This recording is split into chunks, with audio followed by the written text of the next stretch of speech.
Muchísimas gracias por la amable invitación. Y bueno, a mí me invitaron a dar un tema, gracias, relacionado a lo que es este concepto que ya lleva algunos años desarrollándose, que es el de Patient Blood Management, el de la gestión de la sangre del paciente, y hablando un poquito o muy enfocado más bien hacia el potencial que tiene implementar este tipo de proyecto o de programa en impactar y disminuir la mortalidad materna. Entonces, bueno, ya me hicieron el favor de presentar algunas de mis afiliaciones y estos son los conflictos de interés que yo manejo para esta charla.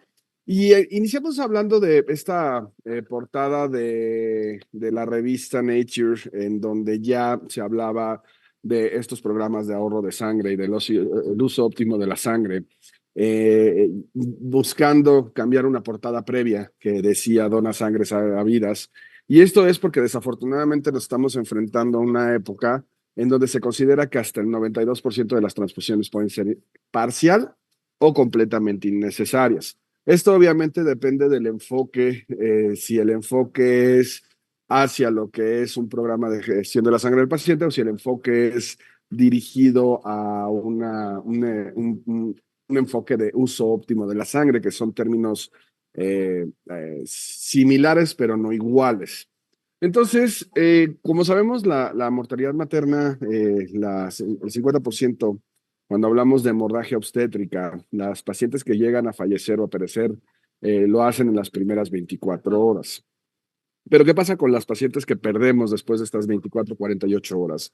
En donde ya no es el sangrado, sino los problemas asociados a las complicaciones de lo que es nuestro manejo, como son infecciones, eventos tromboembólicos, y algunas complicaciones muy propias de la transfusión, en donde esta evaluación, desafortunadamente que se ha hecho poco, y ahorita vamos a hacer un análisis un poquito más crítico de las guías, en donde realmente esta reanimación, utilizando todavía plasma, utilizando o cambiando un enfoque, o tratando en algunos lugares todavía un enfoque asociado a la reanimación por ratios, como lo hace trauma, nos está impactando y nos está impactando de manera importante.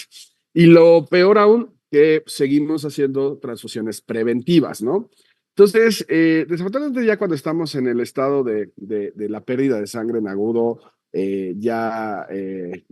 no hay mucho que hacer, se han utilizado algunos valores, el índice de choque, que es el que mejor se ha relacionado a verdaderamente la pérdida de sangre de la paciente, pero por eso me gusta poner mucho esta diapositiva que dice, no existe comportamiento clínico más traicionero que el de una mujer embarazada. Y el problema es que, por ejemplo, a pesar de ser una enfermedad que se considera dentro de las causas de muerte materna una enfermedad prevenible y que lo es, cuando hacemos los aldabones y hacemos todos estos seguimientos, estamos también perdiendo de alguna manera el énfasis en la parte preventiva, cómo puede impactar, e inclusive en algunos lados ni siquiera la tomamos en cuenta. Entonces, por eso analizando lo que son las guías y los consensos, recordando que una guía lo que hace es poner a disposición de primero, segundo y tercer nivel para contribuir a acciones de prevención, de estandarización y implementación en lo que son los procesos de salud.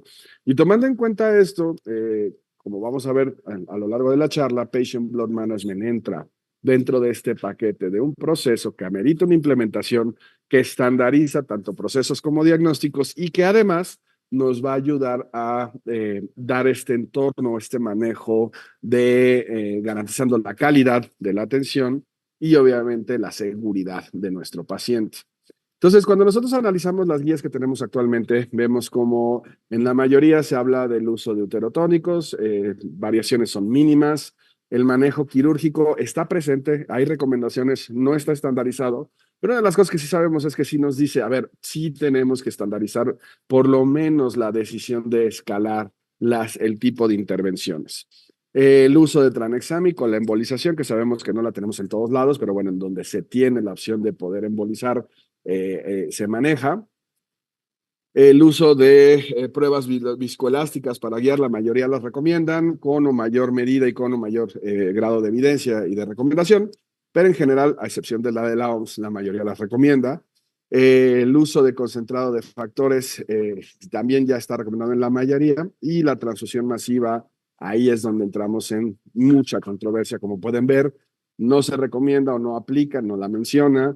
Se recomienda, está en contra, ahí queda como a favor y en contra, a favor, y etcétera, etcétera. Y en la mayoría, también el manejo de la anemia, también no se ha hecho mucho énfasis, porque inclusive todavía no se reconoce bien en todos lados como un factor de riesgo para la presencia de hemorragia, para incrementar el riesgo de mortalidad.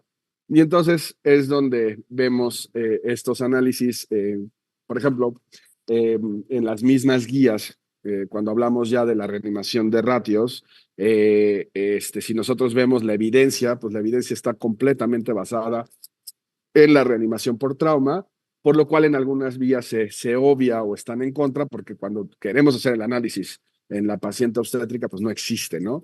Y de alguna manera esto lo quisimos hacer por una comparación, o porque en algún momento dijimos, ¿sabes qué? Es que manejar a la paciente obstétrica tiene los mismos problemas de coagulación que el paciente con trauma, lo cual pues, es absolutamente incorrecto, nada más desde los cambios fisiológicos del embarazo, ¿no? La otra, por ejemplo, el Colegio Real de Obstetras en cuestión de transfusión, lo que mencionan es esto. También tienen objetivos muy dirigidos de cuándo utilizar el plasma, pero volvemos al mismo, no basado en evidencia. Y los objetivos para las directrices en la aplicación de fibrinógeno también, ya empiezan a haber recomendaciones. Esta es la nuestra en México, en donde cuando vemos la evidencia hacia medicina transfusional, pues no es más que un consenso o una, de alguna manera, sugerencia o consenso de expertos, porque también, efectivamente, cuando está revisando uno la evidencia que hay hacia este manejo en la paciente, pues no encontramos absolutamente nada. Digo, lo cual obviamente también nos debe de poner en alerta de la necesidad que tenemos de empezar a ubicar y a estudiar muchísimo más el tema en la paciente obstétrica, porque no tenemos ni siquiera el conocimiento estándar o basal de si lo estamos haciendo bien. El rol de, una vez más, aquí sí viene el manejo de la anemia, pero como ven en la Royal, bueno, en los algoritmos de Estados Unidos y digo, este es del de Inglaterra, también vemos que la evidencia hacia las recomendaciones en medicina transfusional pues son prácticamente eso, ¿no? Recomendaciones sin basarse en evidencia. Inclusive cuando vemos las recomendaciones de la OMS, que no menciona para nada, no se mete en el tema de la sangre, lo que nos menciona es hay que fomentar un menor uso de transfusiones de sangre, ¿no? Entonces, esto que fue un editorial y que de alguna manera trató de evocar la reanimación de control de daños o el uso de ratios en el manejo de la hemorragia obstétrica, pues no tiene evidencia alguna, ¿no? Ojo, no estamos diciendo que esté mal o bien, estamos diciendo no hay evidencia, nada más. Ahora, tomando en cuenta esto, Patient Blood Management, que se define como un enfoque sistemático centrado en el paciente y basado en la evidencia para mejorar la evolución de nuestros pacientes mediante el manejo y preservación de su propia sangre, y que esto promueve la cultura de seguridad y el empoderamiento del paciente, se realizó con una trayectoria, ¿no? Una identificación de un problema. Era la falta de evidencia, y ya algunos autores hace más de 30 años diciéndonos, a ver si la sangre está bien, pero el abuso, y que lo hablamos en la primera diapositiva, estamos hablando de que se calcula que 90%, 92% de la sangre que utilizamos no se necesita. Entonces, se identificó el problema, lo que genera la hipótesis, y de ahí se manejan tres es la evidencia, la economía y la ética, que es en donde se fundamenta este programa. Entonces, este programa hizo proyectos, como buscando la solución, proyectos de salud, programa pilotos, creación de guías y directrices como un camino a la solución. Y esto es lo que cuando Australia demuestra los primeros resultados de una implementación de un programa de Patient Blood Management en 4 hospitales, que incluía uno de atención materna, demostraron que podían disminuir significativamente los indicadores que son la estancia hospitalaria, la mortalidad, la infección y los eventos tromboembólicos, teniendo un discreto incremento en la readmisión de los pacientes, solamente tratando la anemia, que es el primer pilar, minimizar el uso de productos sanguíneos que tuvieron una reducción del 41%, cambiando lo que son los, digamos, disparadores transfusionales, y que esto también sabemos que hay muchísima controversia, pero desafortunadamente los utilizamos, y finalmente incrementando el uso de la unidad única, que es decir, transfundo una unidad y siempre revalora la necesidad de las siguientes. Esto logró además resultados financieros enormes para lo que es en cuestión de retorno de inversión, que obviamente lo hace más atractivo, por eso la E de economía, y entonces sabemos que PBM puede reducir la morbimortalidad mientras ahorra dinero. Entonces, después de este estudio y ya más de 10 años en la agenda de la Organización Mundial de la Salud, está la necesidad, y esto salió en el 2021, ya como un llamado de atención de es urgente poner en práctica la gestión de la sangre del paciente o patient blood management. Y esta manera de hacerlo habla de la gestión multidisciplinaria y multiprofesional, es decir, este tipo de programas para lograr ver todo el beneficio. Y ahorita vamos a ver mucho el enfoque clínico, amerita o necesita basarse o trabajarse con toda la gente involucrada. Entonces, tenemos 3 pilares de atención y vamos a estar hablando del enfoque o lo que hace cada uno. El primero es el manejo correcto de la anemia, obviamente evitando el corregir valores de hemoglobina con una transfusión, sino dando el tratamiento a la anemia por su causa. El segundo, cómo minimizar la pérdida y cómo es el manejo de la hemorragia. Y el tercero, cómo mejoramos la tolerancia a la anemia, ¿no? Entonces, en el primer pilar, a ver, la hemoglobina, y este es un metaanálisis que acaba de salir, y bueno, tenemos muchísima información de anemia y embarazo y anemia en edad reproductiva y el porcentaje de pacientes que tenemos anémicas en este estado. Y la hemoglobina por debajo de 9 está asociada a un incremento en la mortalidad materna, pero además, y vean en este análisis, perdón, de esta gráfica, donde vemos que también incrementa el riesgo de hemorragia posparto, no así cuando los valores están más elevados o arriba de 10 o entre 9 y 10, que es el punto donde la hemorragia posparto no se ve.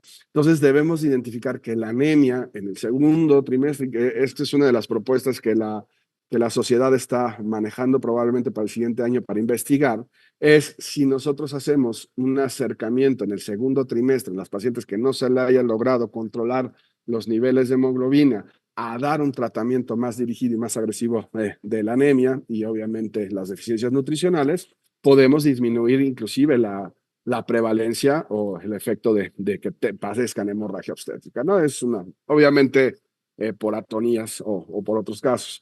Entonces, lo que dice Patient Blood Management es, hay que dejar de preguntarnos qué tan bajo o cuánto aguanta una mujer o un hombre, en este caso, con un nivel bajo de hemoglobina. O sea, que el cuerpo tenga una tolerancia, tolerar niveles bajos de hemoglobina no quiere decir que no sea una hemoglobina enferma, no quiere decir que no tenga una alteración y no quiere decir que no tengamos que tratarla. Y lo que debemos de preguntarnos actualmente es cómo puedo evitar o minimizar el sangrado y el manejo de la anemia. Y de ahí viene el segundo pilar. Obviamente el primer pilar entra en un factor más preventivo, más de la consulta, de primero y segundo contacto, que es importantísimo que reformemos eso. ¿Por qué? Porque si sabemos que la paciente no llega anémica, número uno, va a tolerar la pérdida con una mayor oportunidad, y número dos, vamos a tener menos complicaciones asociadas a la misma. Cuando hablamos del segundo pilar, entonces nos vamos ahora sí a cuando se nos aparece el diablo, que es el sangrado, ¿no? Y dentro de las reglas es, número uno, 30 minutos de control. Eso es lo que debemos de perseguir. Sabemos que la supervivencia empieza a decrementar o irse para abajo conforme más tiempo nos tardemos en controlar la hemorragia. Y que también la toma de decisiones, obviamente, por ejemplo, cuando ya la hemorragia es incontrolable, entonces pues empezamos a tomar decisiones donde sobretransfundimos, sobretratamos, empaquetamos y todo eso que lleva también a incrementar riesgos en lo que es el manejo. Y cuando hablamos del manejo de la coagulopatía, nos enseñan que es importante manejar un concepto que nos enseñó la TLS. Tratemos primero lo que mata primero, ¿no? Y entonces, el manejo actual es pasar concentrado eritrocitario, pasar plasma fresco congelado como la parte de la reanimación, A veces nos acordamos de los críos y de vez en cuando también pasamos plaquetas, o si es en la reunión 1 pasamos plaquetas, y esto depende de tiempo y de disponibilidad. La realidad es que en un análisis que se hizo en México, 48% de las pacientes no reciben un tratamiento adecuado hacia la coagulopatía y nos vimos muy optimistas, y esto obviamente no es un camino. Entonces, lo que la propuesta, y esto es un algoritmo basado en evidencia que se hace con pruebas viscoelásticas, en donde siempre buscamos la situación clínica y empezamos el tratamiento de la fibrinolisis inicial, o sea, el tranexámico se pasa sí o sí sin esperar resultado, y de ahí, si se necesita una segunda dosis, lo hacemos mediante la evaluación de la curva de tromboelastometría. La otra es recordar que la firmeza del coágulo la da el fibrinógeno y las plaquetas. Entonces, si tenemos el concentrado, los crioprecipitados disponibles, es mejor aumentar nuestro volumen de esta molécula, del factor 1, y no estar pasando plasma, que necesitaríamos una cantidad enorme y que aparte ya se demostró que el plasma no trata la coagulopatía. Entonces, prácticamente lo único que estamos haciendo es dar un expansor de volumen que trae muchas complicaciones. En siguiente, la generación de trombina. Entonces, ya que nosotros tenemos repletado nuestro fibrinógeno, podemos obviamente empezar a dar ya factores para la generación de trombina y recordar que no tenemos que tener en mente cuando hablamos de trombofilias la hemofilia adquirida, que también nos puede ayudar a hacer el diagnóstico, y finalmente siempre reevaluar. Es decir, si hacemos una intervención es diagnóstico, intervención, diagnóstico y comprobar que no se necesita hacer otro abordaje. En el cuestión del concentrado de fibrinógeno, si nosotros analizamos evidencia, hay no mucha, pero hay a favor de su uso en la paciente con hemorragia obstétrica. Ojo, no de manera preventiva no ha logrado demostrar absolutamente nada, inclusive nos podemos ir también hacia el otro lado, que es al riesgo de trombosis, pero en hemorragia posparto, y que siga habiendo estudios y siguen saliendo estudios donde sí hay una reducción en el número de paquetes, no en el volumen de pérdida, pero sí en el tiempo de control de la misma. Sabemos que muchas veces por el flujo y por las presiones puede la pérdida ser muy similar, pero si logramos controlarlo en menor tiempo, eso va a beneficiar a nuestros pacientes. Además, podemos saber la dosis exacta que se necesita de fibrinógeno y cuando necesitamos o no utilizar plaquetas de acuerdo a cómo se ve la curva. Y aquí es un ejemplo. Esta es una paciente donde ya estábamos viendo una curva de fibrinógeno muy bajita. Desafortunadamente, bueno, no se hizo intervención porque la otra curva del Extem se veía normal, que es una amplitud normal, y aquí vemos pues, una hora después sangrando, pues obviamente una coagulopatía severa, ya con datos de hiperfibrinolisis, ya no abre de la misma manera la curva y obviamente el fibrinógeno plano. Se le dieron 2 gramos de tranexámico y 4 de fibrinógeno y abrió, pero no fue suficiente porque aquí el cálculo era que necesitaba 6 gramos. Entonces, esos 2 gramos que nos faltaron, pues desafortunadamente ocasionaron que la paciente consumiera otros 2 gramos extras aparte de los 2 que necesitaba y agregarle otro tipo de factores, y finalmente se logró controlar con el consumo solamente de 6 concentrados eritrocitarios, lo cual para un programa de PBM no es bueno. ¿Por qué? Porque si nosotros intervenimos en la primera, no, pudimos haber evitado todo este problema, ¿no?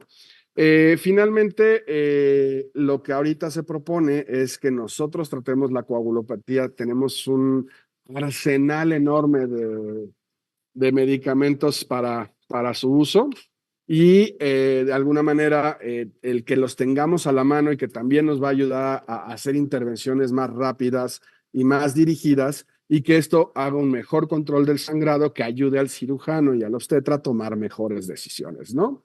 Entonces, aquí hay algunos papers donde demuestran que también este uso de algoritmos dirigidos y el uso o la reducción con perdón, hemoderivados, o sea, con concentrados de factores, al final beneficia significativamente a los pacientes. Nosotros hicimos un estudio donde tuvimos una disminución en el consumo de sangre y tuvimos una disminución en global en las complicaciones de los pacientes, pero además tuvimos una reducción significativa de la estancia tanto en terapia intensiva como a nivel de hospitales. Desafortunadamente no fue un estudio lo suficientemente grande para encontrarnos en mortalidad. Digo, afortunadamente no se nos murió nadie, Actualmente sé que el doctor Peter Collins en Inglaterra ya está empezando a hacer un estudio más grande al respecto.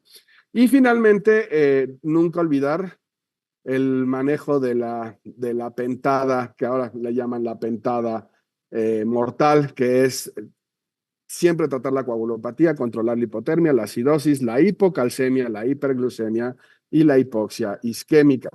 Con todo esto nos vamos por final al tercer pilar, que el tercer pilar no es más que dar la continuidad de la atención, es continuar nuestra reanimación dirigida, contornar nuestro control y nuestro estándar de algoritmos, y esto se logra teniendo una disminución en la variabilidad, es decir, creando un proceso de atención. Porque si nosotros nada más nos dirigimos a competencias, la variabilidad en la atención es enorme. Si nosotros lo hacemos por proceso, disminuimos significativamente la variabilidad. Y finalmente, si nosotros esta atención la integramos en un manejo multidisciplinario, entonces la variabilidad no va a cambiar en la atención conforme el paciente vaya pasando por los diferentes servicios.